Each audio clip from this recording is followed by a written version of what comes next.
ये कहानी है सुंदरनगर नाम के एक बड़े और व्यस्त शहर की। सुंदरनगर शहर अपनी चमक धमक और लजीज खाने के लिए दूर दूर तक मशहूर था। शहर के बीचों बीच एक बहुत बड़ा और पुराना बाजार था।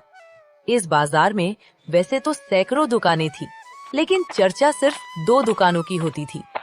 एक थी शहर की सबसे बड़ी और आलीशान दुकान, जिसका नाम था गिरधारी की शाही बिरयानी, और ठीक उसके सामने सड़क के उस पार एक छोटा सा पुराना सा ठेला लगता था, जिसका नाम था राजू की असली बिरयानी।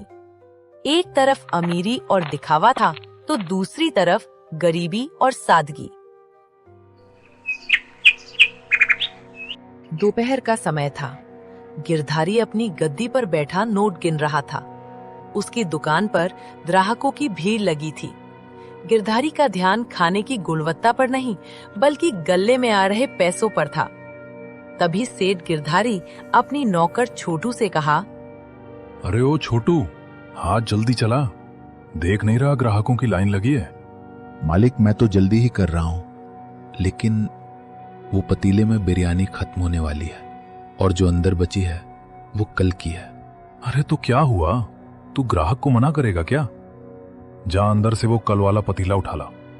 लेकिन मालिक, वो कल वाली बिरयानी में से अब थोड़ी महक आने लगी है।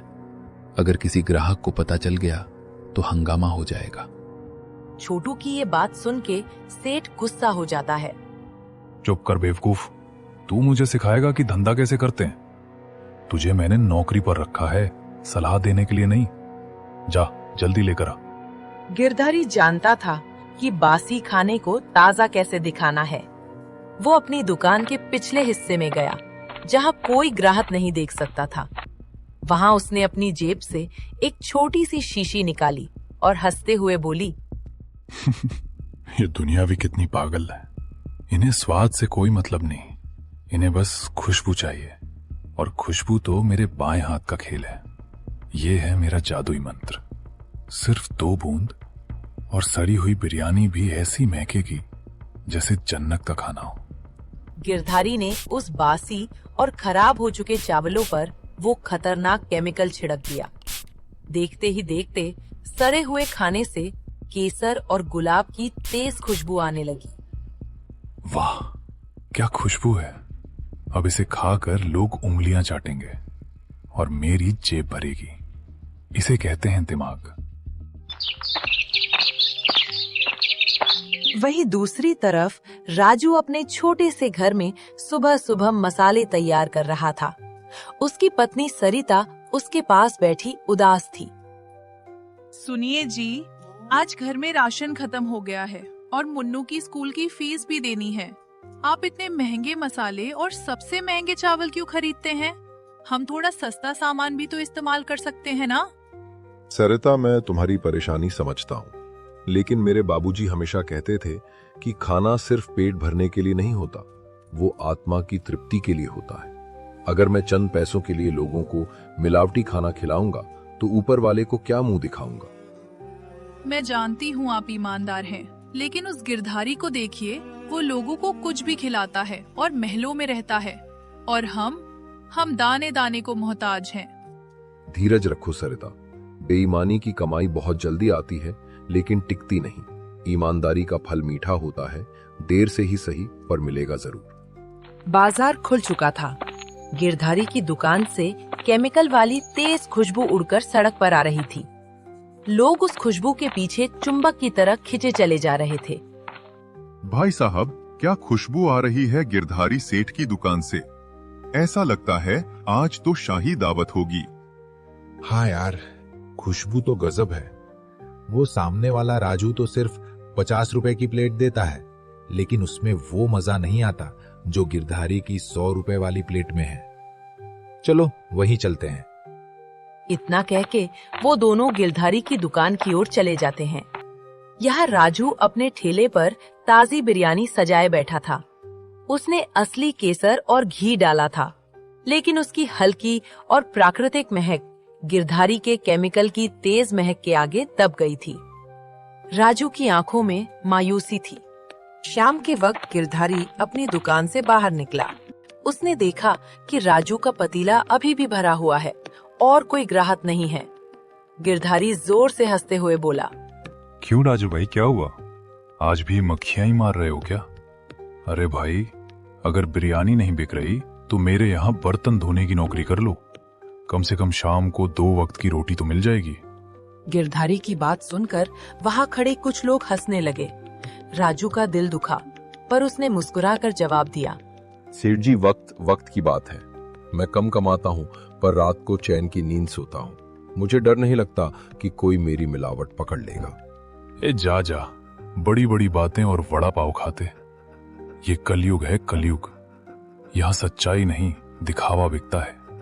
मेरी दुकान देख, इसे कहते हैं कामयाबी।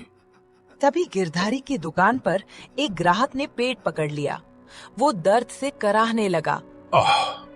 अरे भाई, ये बिरयानी में कुछ गड़बड़ है क्या? जैसे ही खाया मेरे पेट में मरोड़ उठ रही है और इसका स्वाद भी कुछ अजीब सा खट्टा लग रहा है। गिरधारी तुरंत घबराया, लेकिन उसने अपनी चालाकी दिखाई। वो दौड़कर ग्राहक के पास गया। अरे बाबूजी, आप कैसी बातें कर रहे हैं? मेरी बिरयानी तो पूरे शहर में नंबर 1 है। लगता है आप पहले से ही बीमार होंगे या धूप की वजह से चक्कर आ गया होगा। छोटू, जल्दी से साहब के लिए एक ठंडी बोतल ला, फ्री में। नहीं भाई, मुझे नहीं चाहिए। मुझे डॉक्टर के पास जाना पड़ेगा। उफ, बहुत दर्द हो रहा है। ग्राहक वहां से चला गया। गिरधारी ने राहत की सांस ली। बच गया। अगर ये ज्यादा शोर मचाता तो बाकी ग्राहक भाग जाते। ये सब तमाशा दूर खड़ा राजू देख रहा था। उसे शक तो था, लेकिन कोई सबूत नहीं था। उधर शहर के बड़े सरकारी दफ्तर में फूड इंस्पेक्टर विक्रम अपनी फाइलों में उलझा हुआ था। सर, पिछले 1 महीने से सुंदरनगर इलाके से बहुत शिकायतें आ रही हैं। अस्पताल के रिकॉर्ड बताते हैं कि वहां फूड पॉइजनिंग के मामले बढ़ रहे हैं और हैरानी की बात यह है कि ज्यादातर मरीजों ने बाजार की बिरयानी खाई थी। बिरयानी? मैंने भी सुना है वहां 2 दुकानें हैं। क्या हमने वहां चेकिंग की? जी सर, 2 बार टीम गई थी, लेकिन वहां सब कुछ साफ सुथरा मिलता है। शायद वो लोग हमारे आने से पहले ही सतर्क हो जाते हैं। इसका मतलब मुखबिरी हो रही है। वर्दी देखकर चोर भाग जाते हैं। इस बार तरीका बदलना होगा। इस बार मैं खुद जाऊंगा, और वो भी ऐसे रूप में कि कोई पहचान नहीं पाएगा। रात हो गई थी। राजू उदास होकर अपना ठेला बंद कर रहा था। हे भगवान, ये कैसी परीक्षा है? क्या ईमानदारी का यही सिला है? अगर ऐसा ही चलता रहा तो मुझे गांव वापस जाना पड़ेगा। तभी एक भूखा भिखारी राजू के पास आया। बेटा, बहुत भूख लगी है। कुछ बचा है क्या? हाँ बाबा, बहुत कुछ बचा है। आज बिक्री नहीं हुई। आप बैठिए, मैं आपको भरपेट खिलाता हूँ। खाना फेंकने से अच्छा है कि किसी के पेट में जाए। राजू ने खुद भूखा रहकर वो सारी बिरयानी गरीबों में बांट दी। अगली सुबह इंस्पेक्टर विक्रम ने अपनी पुलिस की वर्दी उतार दी। उसने फटे पुराने कपड़े पहने। अब वो शहर का सख्त इंस्पेक्टर नहीं, बल्कि एक लाचार बूढ़ा भिखारी लग रहा था। आज होगा असली फैसला। आज मैं स्वाद नहीं, इंसानियत परखूंगा। देखूं तो सही, कौन क्या बेचता है। इंस्पेक्टर विक्रम बाजार पहुंचा। वो लड़खड़ाते हुए चल रहा था। उसने देखा कि गिरधारी की दुकान पर रोज की तरह भीड़ थी और राजू का थैला खाली पड़ा था। विक्रम ने सबसे पहले गिरधारी की दुकान का रुख किया। ओ बेटा, ओ सेठ जी। अरे कौन है भाई? सुबह सुबह बोहनी के वक्त कौन आ गया? बेटा, मैं 3 दिन से भूखा हूं। क्या थोड़ा सा चावल मिल जाएगा? भगवान तुम्हारा भला करेगा। तुम्हारी दुकान बहुत बड़ी है। मेरे थोड़े से खाने से कुछ कम नहीं होगा। गिरधारी ने उस बूढ़े को ऊपर से नीचे तक देखा। उसे घिन आ रही थी। अबे हट, हट यहाँ से। ये दुकान है, कोई धर्मशाला नहीं। यहाँ पैसे वालों को खाना मिलता है, भिखारियों को नहीं। तू यहाँ खड़ा होकर मेरी दुकान की शोभा खराब कर रहा है। बेटा, ज्यादा नहीं, बस 1 मुट्ठी दे दो। अरे छोटू, ये बूढ़ा ऐसे नहीं मानेगा।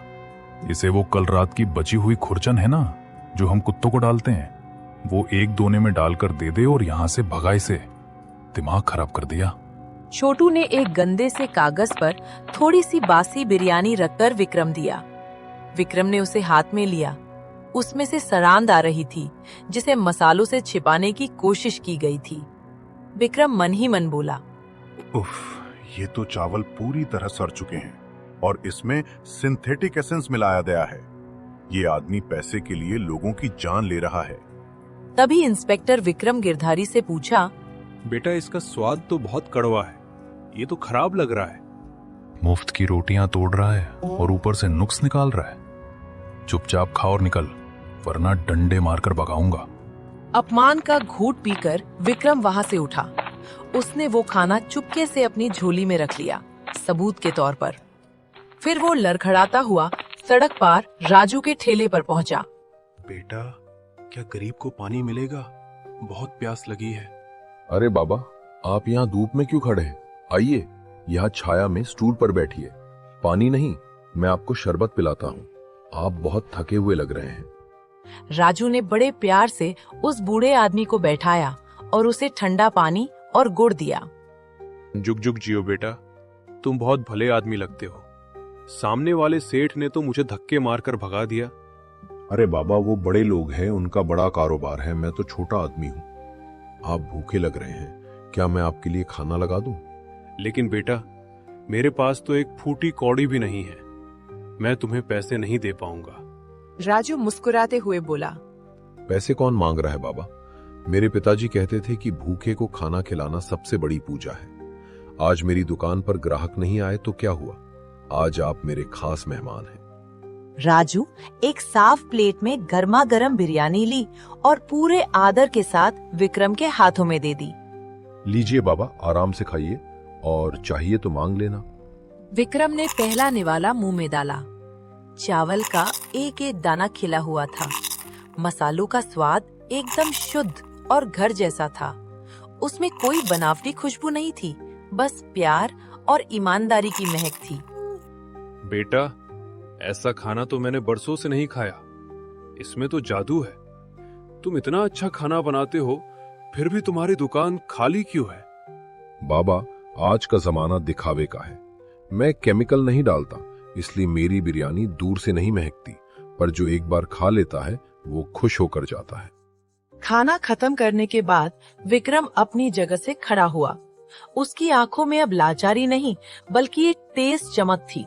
उसने अपनी कमर सीधी की और बोला, राजू, तुम्हारा खाना तो लाजवाब है ही, पर तुम्हारा दिल उससे भी बड़ा है। राजू उसकी बदलते आवाज सुनकर हैरान हो गया। बाबा, आपकी आवाज अचानक बदल गई। हाँ राजू, क्योंकि मैं कोई भिखारी नहीं हूँ। मैं इस शहर का फूड इंस्पेक्टर विक्रम हूँ। ये सुनते ही आसपास के लोग भी रुककर देखने लगे। तभी विक्रम ने अपनी पुलिस की वर्दी पहन लिया। ये देखकर राजू डर गया और घबराते हुए बोला, साहब, आप? मुझसे कोई गलती हो गई क्या साहब? नहीं राजू, गलती तुमने नहीं, उस सामने वाले बेईमान ने की है। तभी इंस्पेक्टर विक्रम तेजी से सड़क पार करके गिरधारी की दुकान पर पहुंचे। गिरधारी अभी भी नोट गिनने में मगन था। अचानक अपने सामने एक सख्त अफसर को देखकर उसके पसीने छूट गए। अरे साहब, आप? आइए आइए, क्या सेवा करूं? बिरयानी खिलाऊं? तेरी जहरीली बिरयानी मैंने चख ली गिरधारी। जिसे तूने अभी बासी और सड़ा हुआ कहकर एक बूढ़े को दिया था, वो बूढ़ा मैं ही था। क्या? वो आप थे? सर, मुझसे गलती हो गई। सर, माफ कर दो। मैं तो बस... चुप रह। तूने सिर्फ कानून नहीं तोड़ा, तूने लोगों का सेहत के साथ खिलवाड़ किया है। तेरी दुकान के पीछे वो केमिकल की बोतलें मैंने अपनी आंखों से देखी हैं। तभी कोने में छिपी पुलिस की टीम आ जाती है। पुलिस वालों ने तुरंत गिरधारी को पकड़ लिया। पूरे बाजार में सन्नाटा छा गया। पुलिस ने गिरधारी की दुकान से वो सारे केमिकल और सड़े हुए चावल बरामद कर लिए और बोला, इस दुकान को अभी सील कर दिया जाए और इस मिलावटखोर को थाने ले जाओ। इसे अब जेल की हवा और जेल का ही खाना मिलेगा। सेठ गिरधारी गिड़गिड़ाते हुए बोला। इंस्पेक्टर साहब, रहम करो, मेरी इज्जत मिट जाएगी। इज्जत कमाई जाती है गिरधारी, नोटों से खरीदी नहीं जाती। ले जाओ इसे। गिरधारी को हथकड़ी लगाकर पुलिस ले गई। उसके घमंड का महल आज चकनाचूर हो गया था। भीड़ अब राजू के ठेले के पास जमा हो गई थी। इंस्पेक्टर विक्रम राजू के पास आए और बोली, सुनो सब लोग, अगर असली खाना खाना है तो चमक धमक मत देखो। इस राजू के पास देखो, इसने गरीबी में रहकर भी अपना ईमान नहीं बेचा। आज से मैं ऐलान करता हूँ, राजू की बिरयानी शहर की सबसे सुरक्षित और बेहतरीन बिरयानी है। आपका बहुत बहुत धन्यवाद साहब। उस दिन के बाद राजू की दुकान पर पैर रखने की जगह नहीं बची। उसकी ईमानदारी की खुशबू अब पूरे शहर में फैल चुकी थी और वो गिरधारी जेल की सलाखों के पीछे अपने किए पर पछता रहा था। अगर आ ही गए हो तो चैनल को सब्सक्राइब और वीडियो अच्छी लगे तो लाइक और शेयर जरूर कर देना और बेल आइकॉन भी जरूर दबा देना ताकि नई वीडियोस का नोटिफिकेशन आपको मिलती रहे।